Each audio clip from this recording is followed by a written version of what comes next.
జగన్ అసెంబ్లీకి వస్తే 17 మెడికల్ కాలేజీలు ఆరోగ్యశ్రీని అనారోగ్యశ్రీగా ఎలా మార్చారో చెప్పడానికి ప్రభుత్వం సిద్ధంగా ఉందన్న మంత్రి సవిత వ్యాఖ్యలకు కౌంటర్ ఇచ్చారు మాజీ మంత్రి రోజా. ఈ మెడికల్ కాలేజీలో కూడా చాలా స్కామ్లు ఉన్నాయి. మా సత్యకుమార్ యాదవ్ గారు రెడీగా ఉన్నారు.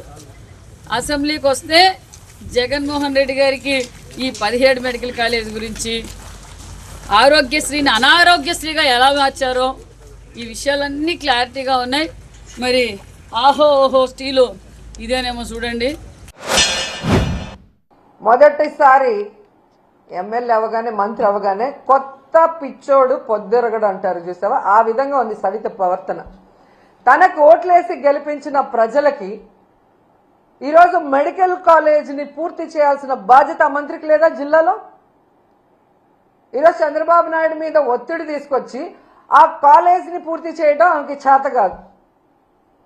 ఈరోజు అమరావతిలో వర్షం వచ్చింది, నీళ్లు తోడుతున్నామని కోట్లు వేస్ట్ చేస్తూ తినేస్తున్నారు. దాంట్లో కొంత డబ్బు తీసుకొచ్చి పూర్తి చేయొచ్చు కదా, అది చేత కాదు.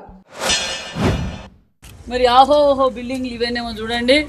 మరి మెడికల్ కాలేజు, మెడికల్ హాస్పిటల్ ఎంత బ్రహ్మాండంగా రెడీ అయిందో.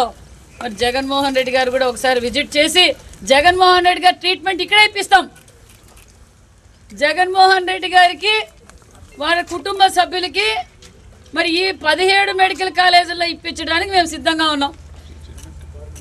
రమ్మనండి.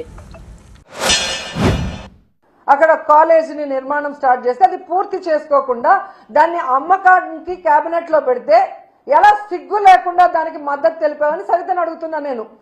మళ్ళీ నువ్వు కూడా మాట్లాడేదన్నా జగన్మోహన్ రెడ్డి గారి గురించి? నీకే అర్హత ఉంది? నీకు ఓట్లేసిన ప్రజలకి వెన్నుపోటు పొడిచి చంద్రబాబు నాయుడు చెప్పేదానికి గంగిరెద్దులాగా తల ఊపుతూ జగన్మోహన్ రెడ్డి గారిని మాట్లాడే అర్హత మీకుందా అని అడుగుతున్నా.